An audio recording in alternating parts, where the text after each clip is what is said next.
Yeah, what's that, Callie? Wrapping paper? Are you gonna help me wrap?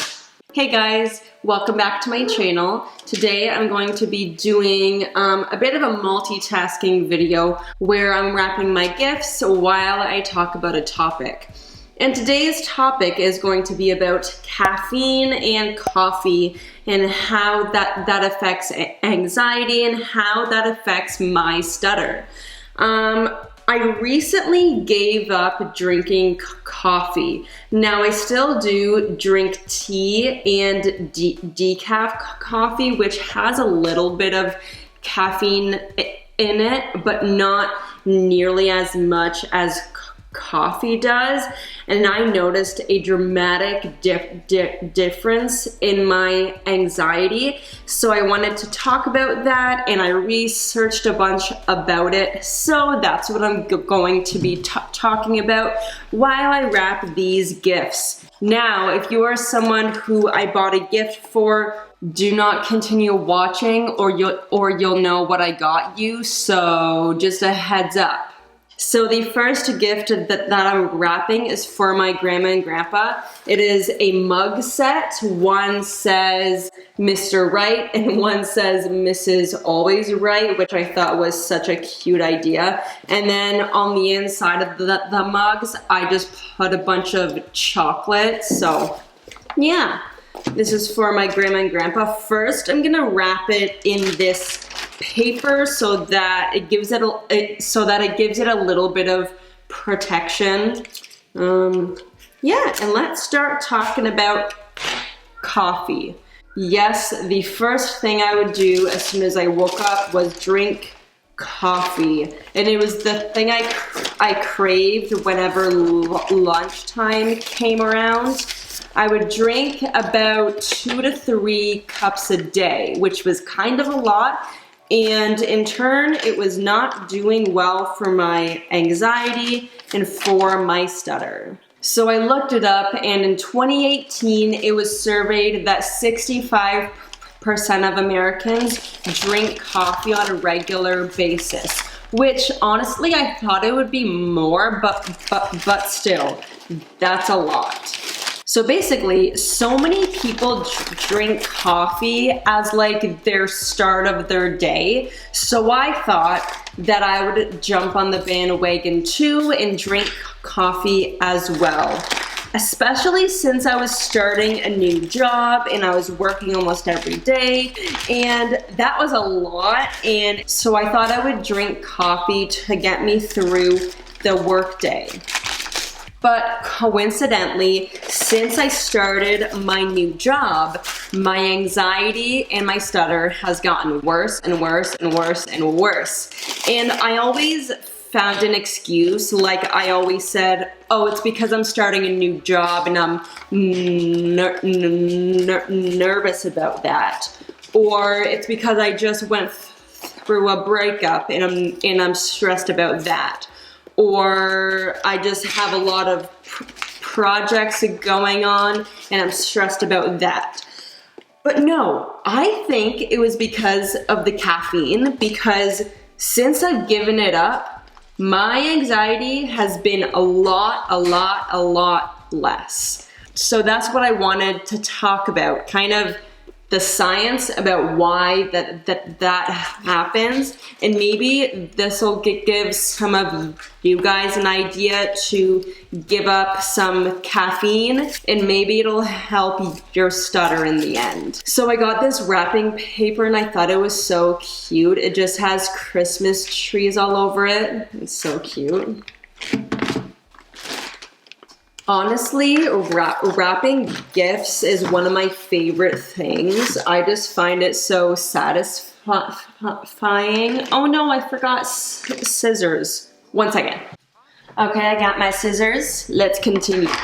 So when I looked it up, it said that caffeine consumption can more than double your blood levels of the stress hormones, cortisol, and epinephrine, which I think I noticed that so much. Like, it seemed like as soon as I had a coffee in the morning, My stress went from 0 to 100, and it's because it literally induces stress, which I thought was really interesting.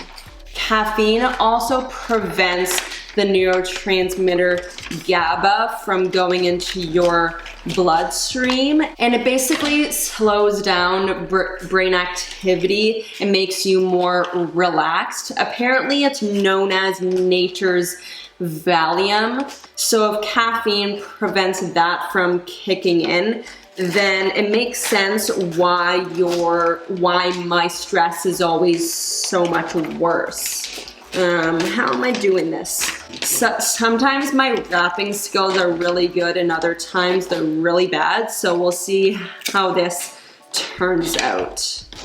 So the neurotransmitter GABA is associated with feeling happy and relaxed, and low levels of this are also associated with anxiety and panic attacks. Okay, now let's do this side. Now there's a lot more research going towards why coffee induces stress, but I didn't just want to focus on the negative because I know that coffee has a lot of health benefits as well. So I want to talk about the good as well as the bad. So some good parts about caffeine are that it improves various aspects of brain functioning, including memory, mood, vigilance, energy levels, reaction times, and general mental functioning. Okay, so next, this sweater is for my sister. I thought it was a cute one. It's gray and then has these white strings around it. Yeah, I thought it was a cute one. So I'm going to wrap that next, make sure the tag is off. Yep.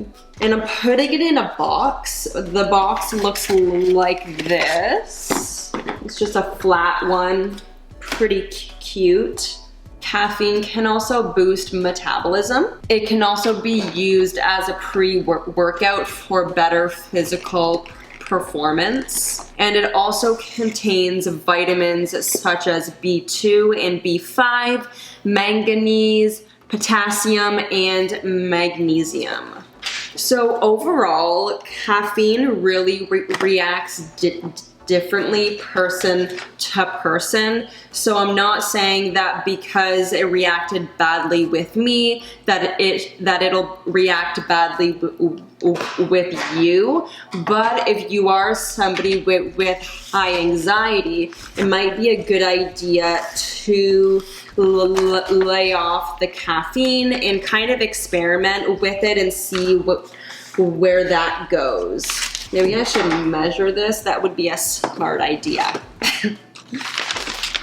Or maybe I could do it this way. Or this way. I don't know. I don't know what I'm doing.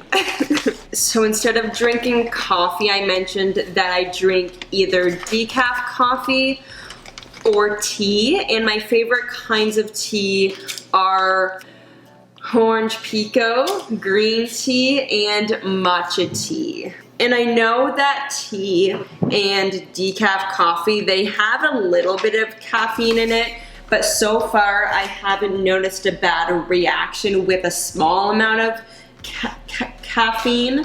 So yeah.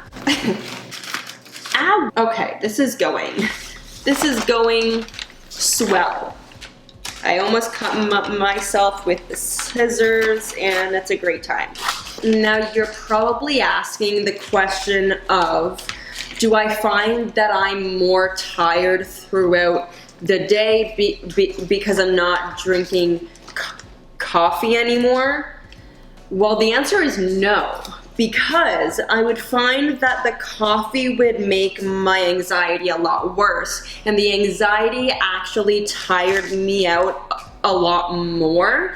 Therefore, I constantly felt tired. Like even when I would have a big cup of coffee, then I would still feel tired after.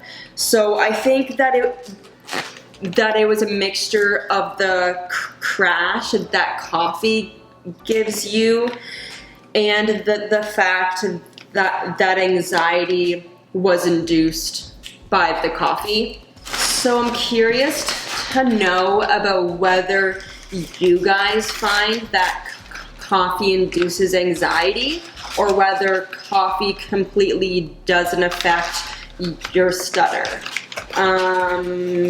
Yeah, so I haven't drank coffee in about a week and my anxiety has been so much better.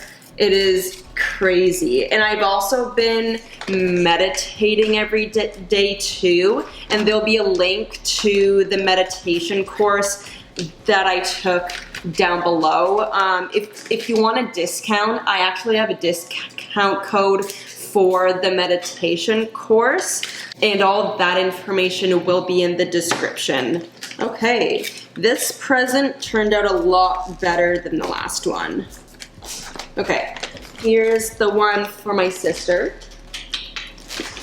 And I think that's where I'm going to end the video because I basically covered everything I wanted to about caffeine and how it affects me. So yeah, I just thought that this would be an interesting topic to talk about, and let me know below what your thoughts are about caffeine and your stutter. So I hope you are all having a wonderful day, and I will see you very, very soon. Bye.